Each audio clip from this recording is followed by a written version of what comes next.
साध संगत जी, प्रेम से कहना धन निरंकार जी। साध संगत जी, आप सभी सदगुरु माता जी की कृपा से अच्छे होंगे। आज दासी के विचार का विषय है सच्चा प्रचारक। साध संगत जी, हम निरंकारी मिशन में आकर के सदगुरु की कृपा से ब्रह्म ज्ञान को प्राप्त कर चुके हैं और हमारा जीवन सुख में हो गया है। लोक सुखी और परलोक सुहेला हो जाएगा।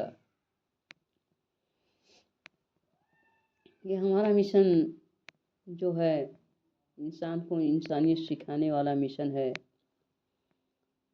इसका संसार में प्रचार कैसे हो सके। आज सदगुरु माता जी ने पूरे संसार को सुखी करने का बीड़ा उठाया है, लेकिन हमारा भी कर्तव्य है कि हम सदगुरु माता जी के इस कार्य में योगदान करें, अर्थात उनके सच्चे प्रचारक बने, जिससे जो है ये ब्रह्म ज्ञान खोपड़ी खोपड़ी में पहुंच सके और उनका भी जीवन सुंदर एवं सुहेला हो जाए। तो सत्संग जी, हमारे कर्तव्य कैसे होने चाहिए, इसको दासी एक दृष्टांत के माध्यम से आपको बताना चाहती है। एक बार महात्मा बुद्ध के एक शिष्य ने उनके सामने याचना की कि भगवान, मैं देश भर में जाकर के आपका प्रचार करना चाहता हूँ, कृपया मुझे ऐसा करने की अनुमति दें।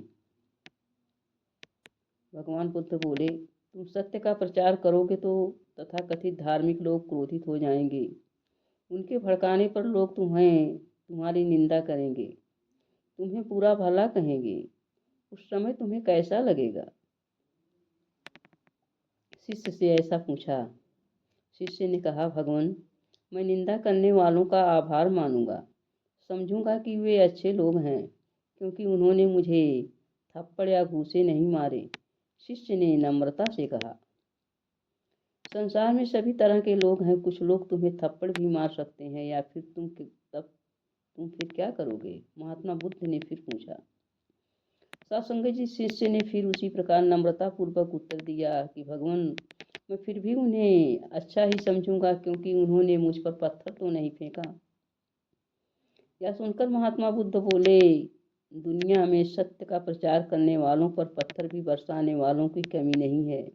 हो सकता है कुछ लोग तुम पर पत्थर भी बरसाएं, तब तुम क्या करोगे, तुम्हें कैसा लगेगा।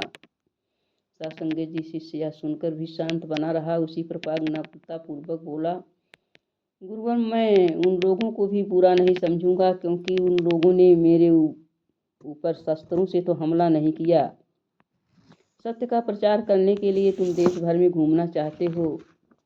कभी जंगल में गुजरते समय तुम्हारा सामना डाकुओं से भी हो सकता है। ऐसे में तुम क्या करोगे। महात्मा बुद्ध ने फिर पूछा, भगवान, उन लोगों को भी मैं बुरा नहीं समझ पाऊंगा, क्योंकि उन लोगों ने भले ही मुझ पर शस्त्रों से आक्रमण किया, लेकिन फिर भी मुझे जीवित छोड़ दिया है। शिष्य ने उत्तर दिया। महात्मा बुद्ध गंभीर बने रहे। फिर बोले, डाकू तुम्हारी जान भी ले सकते हैं। कुछ कट्टरपंथी भी तुम पर आक्रमण कर सकते हैं। अगर वे तुम्हें इतनी बुरी तरह जख्मी कर दें कि तुम्हारा प्राणांत हो जाए, तो तब तुम क्या करोगे। सत्संग जी, शिष्य ने कहा, गुरुवर, यदि ऐसा हुआ तो मैं उनका अत्यधिक आभार मानूंगा। मृत्यु तो असंभावी है। हर मनुष्य ने एक न एक दिन मरना है। एक श्रद्धालु के लिए इससे बड़ा सौभाग्य और क्या हो सकता है कि वह अपने गुरु द्वारा दर्शाए गए मार्ग पर चलते चलते मृत्यु का वरण कर लिया। उसके एहसान का तो मैं कभी भी बदला नहीं चुका पाऊंगा। शिष्य ने नतमस्तक होते हुए कहा। सत्संग जी, शिष्य की बातें सुनकर महात्मा बुद्ध आत्मविभोर उठे। उन्होंने प्रसन्नता से उसे आशीर्वाद देते हुए कहा, तुम सत्य का प्रचार करने अवश्य जाओ।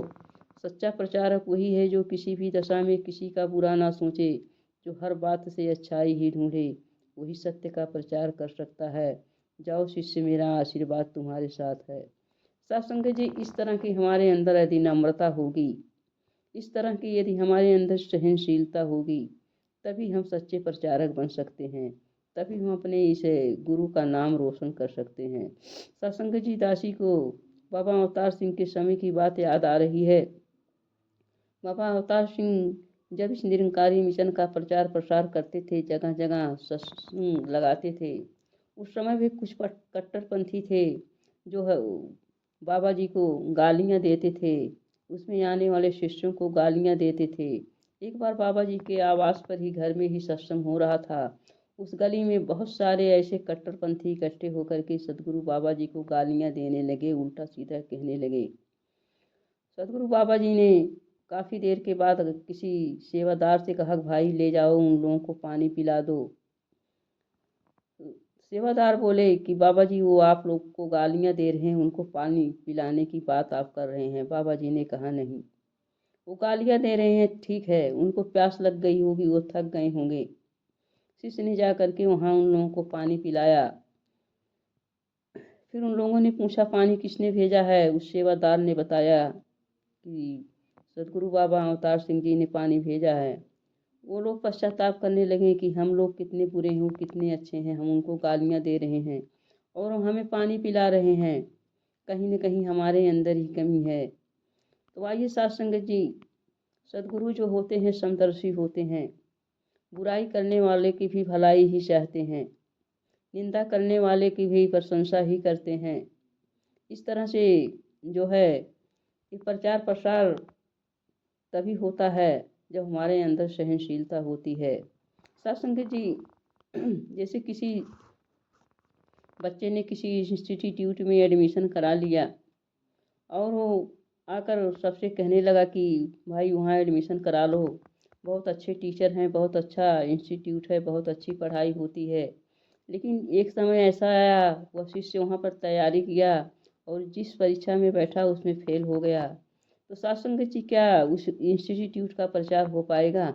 नहीं हो पाएगा। लोग यही कहेंगे, ये तो कह रहे थे इतना अच्छा इंस्टीट्यूट है, इतने अच्छे टीचर हैं और स्वयं फेल हो गए। इसके उलट अगर किसी इंस्टीट्यूट में कोई बच्चे एडमिशन कराए हैं और वहाँ पर पढ़ने के बाद जो है उस परीक्षा को वो पास करते हैं, पास होने के बाद जो है बड़े बड़े बैनरों पर उनकी फ़ोटो और उनके नंबर छप जाते हैं और जो है लोग देखते हैं, तो वहाँ पर उस शिष्य को, उस बच्चे को कहने की ज़रूरत नहीं है कि इंस्टीट्यूट बहुत अच्छा है या यहाँ के टीचर बहुत अच्छे हैं, अपने आप प्रचार हो जाता है। तो साथ संगत जी, हमें कर्म करने की ज़रूरत है, हमें सहनशील बनने की ज़रूरत है, बुद्ध के इस शिष्य के ही तरह हमें बनना होगा। तभी हम अपने इस मिशन का प्रचार कर पाएंगे, तभी हम मिशन को आगे बढ़ा पाएंगे। लोग हमारे कर्म को देख करके हमारे पीछे भागेंगे, ना कि हम अपने मुंह से किसी को कहें कि हमारे मिशन में आओ। यहाँ पर भगवान दिखाया जाता है, भगवान देख लिए तो क्या हो गया, यदि हमारे कर्म ही नहीं सुधरे, हमारा कर्म ही अच्छा नहीं हुआ, हम जैसे पहले थे, मुंह से हमारे अपशब्द निकलते थे, मार धाड़ हमारे अंदर था, अगर आज भी वही कार्य हम कर रहे हैं तो सत्संग जी, आगे वाला कहेगा स्वयं तो सुधर नहीं पाए हैं और दूसरों को सुधारने की बात करते हैं। तो आइए सत्संग जी, सदगुरु माता जी की कृपा से हम अपने कर्मों पर ध्यान दें, सदगुरु जैसा चाह रही हैं वैसा अपने जीवन में बदलाव ले आएं, तभी हम मिशन का प्रचार प्रसार कर सकते हैं, तभी हम सच्चे प्रचारक बन सकते हैं। प्यार से कहना, धन निरंकार जी।